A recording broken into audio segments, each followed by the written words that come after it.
do you think your net worth could become in the next 10 years? 100 billion.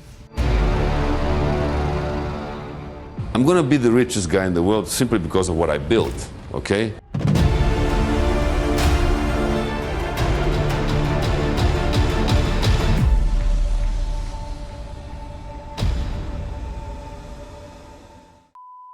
What's up, guys? It's Jason here, and welcome to my YouTube channel, Billionaire Insight in 2022. Eike Batista. Does the name ring a bell? If you're from Brazil, you probably heard of him, but maybe not if you're from the United States or elsewhere, as his name isn't as well known as, say, Elon Musk, Bill Gates, or Warren Buffett. A decade ago, Eike Batista was the 7th richest man in the entire world and the richest in Brazil, with a net worth of $35 billion. That's with a B as in billion, not million. He was featured in Forbes and amongst the top 50 most influential people by Bloomberg. This was around 2012 when Batista was flying high and trying to reach his goal of becoming the #1 richest man globally. I believe the Mercedes SLR McClaren, which was literally parked in his living room, says it all. However, his efforts were all brought to a halt soon after. Within 18 months of his peak, Eike Batista fell from sky high to way down low. His empire crumbled to the ground, stripping him off the billionaire list and into the debt collection list. His net worth now, negative $1.2 billion in debt.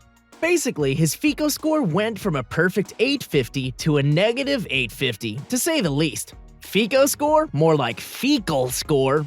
So, what happened to cause someone so rich and powerful to lose it all so quickly and become a negative billionaire? And what's happening to Eike Batista in 2022? In this video, I'm going to share with you the story behind the rise and fall of this Brazilian billionaire and 3 key lessons you can take away and apply to your life regardless if you're a billionaire or not. But first, I just need a quick favor from you. If you wouldn't mind just hitting that like button for the YouTube algorithm, it would help me out a ton. The more engagement a video has, the more likely the YouTube algorithm is to push it out to more people to enjoy. Leave a comment and I'll try my best to respond back. As this is a brand new channel I started, it helps me out a ton and it's totally free to do. So thank you guys so much. And now let's continue on with the negative billionaire. How the negative billionaire started. Eike Batista was born in a well-off family. His father was from the mining industry and served as the Minister of Mining and Energy, as well as president of the iron ore giant Vale. To give a reference point, Vale is like the Exxon Mobil of mining. It's huge. After completing his education in Europe, Eike returned to Brazil at the age of 23, influenced by his father. He started a company that traded and mined gold. His firm was named Aurum Aurum, and with it, he was able to make a fortune worth a few $1 million. Over the next 20 years, which was during the 1980s and 1990s, Batista expanded his business and was the owner of a number of gold mines. He invested all over the place in mining, energy, gas, real estate, and shipping. By the year 2010, Eike had a number of companies under his name. They were all led under the name EBX Group, located in Rio de Janeiro, Brazil. All the sub-business companies had an X in their name: MMX in mining, OGX in petroleum, LLX in logistics, OSX for offshore, and MPX in energy. His trademark for including an X in all his company names followed the theory of believing that the X stood for the multiplication sign, which symbolized the multiplication of wealth. Well, for a while, that was true. Eike Batista was a charmer. He knew how to attract and whom to attract. By throwing his master development and business plans, he was able to win investors with the snap of his fingers. Even amateurs who had never invested before were willing to buy his company shares. Everything he touched turned to gold, helping him pave the way to success. Eventually, Eike Batista held so much power that he could control markets. His actions and development plans began to influence the economic situations of Brazil and the government. He used his selling skills and issued press releases to inform the public about new oil fields, updates on his companies, new contracts, and attracted more investors and buyers. He had also been able to build himself as a brand and one of the most influential people in Brazil. The people of Brazil bowed down to him for making their country into a significant economic power. For example, the local investment house, which managed accounts for investing in Batista's company, became the world's largest retail investment company at one point from his influence. His primary company was OGX, and it was estimated at the time that the company was sitting on oil and gas deposits that were worth more than $1 trillion. Business was booming, and Eike was shining in the spotlight. As if this wasn't enough, Batista broke headlines with the news of marrying a Brazilian model, Luma de Oliveira. He was always an attraction for the media, and in 2012, he was listed at the 7th richest man in the world. What a huge accomplishment! But that wasn't enough for him. The motivated and determined individual, hungry for more, claimed that he was going to become #1 by 2015. However, fate had something else planned for him. So, what happened to Eike Batista in 2022? Years and years of success, money, fortune, and then all of a sudden watching all that go down the drain in a matter of months. Indeed, that must have been something Batista could not have gone through smoothly. It's even a surprise he's still alive today. Imagine yourself climbing upstairs step by step and you're just 6 steps away from the top, and you slip and fall down to the bottom. In fact, even below the base, you try and get a hold of a railing or anything which could save you and, if not pull you back up, at least help you remain on the stairs, but to no avail. Obviously, that is something that really has to hurt, and it is precisely what business tycoon Eike Batista went through, especially in 2022 now. All his companies under the EBX group were not performing well and began to incur massive debts and losses, one after the other. Investors stopped believing in him and were demanding their cash back. The major blowup occurred when Batista's prized possession, OGX, began to crumble. The oil fields, which were meant to be valued at trillions of dollars, turned out to be worthless. In just one day, OGX lost 40% of its market value, and Eike Batista ended up losing $7 billion that day. So, what went wrong? There obviously isn't one right answer for such a massive downfall, but a number of factors contributed to this mishap. The economic crisis in Brazil, a decrease in petroleum prices worldwide, and mismanagement were all factors that led to the downhill journey. Batista, however, did not believe that these were the reasons, but clearly thought that it was only due to the stock market. Critics, however, believed otherwise. Many stated that Eike Batista was just a bunch of lies and had misguided people with false information, and that he claimed larger oil fields than what they actually were. Batista had projected that he had a higher amount of oil per annum, and after receiving investments, the figures turned out to be false. These over-exaggerated figures and projections of faulty pictures brought his empire to the ground. To make matters worse, investigations for catching those criminals who had established close ties with government members, bribed them, and took public benefits for them began. Eike Batista was found guilty in this case. By 2015, Eike became the first negative billionaire and was valued at a debt of $1 billion. He literally became a broke billionaire. He was arrested 2 years later.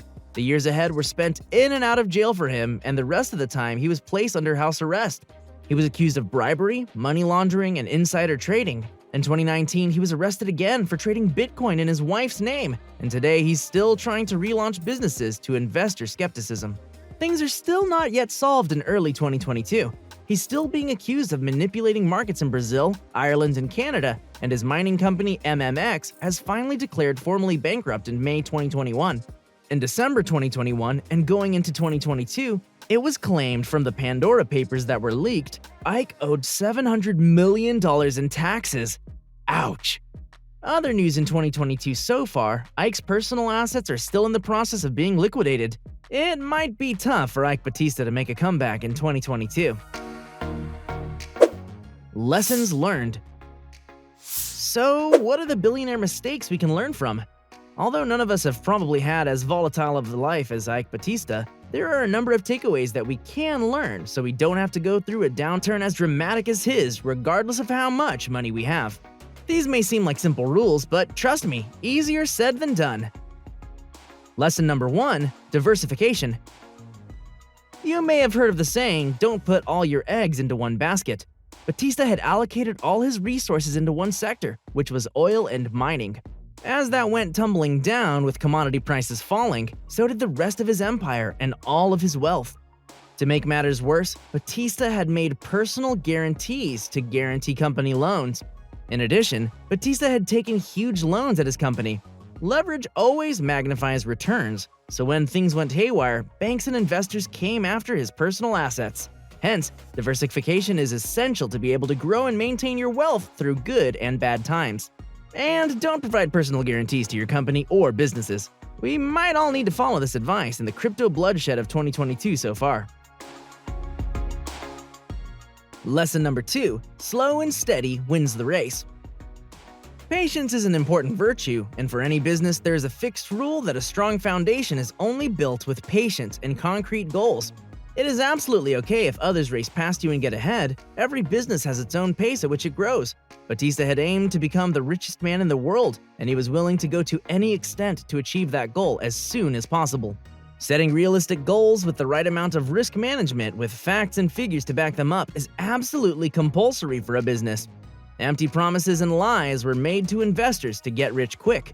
Because of that, when pieces started to unravel, his empire fell apart quickly afterwards. That's what happens when trust is broken and credibility is lost.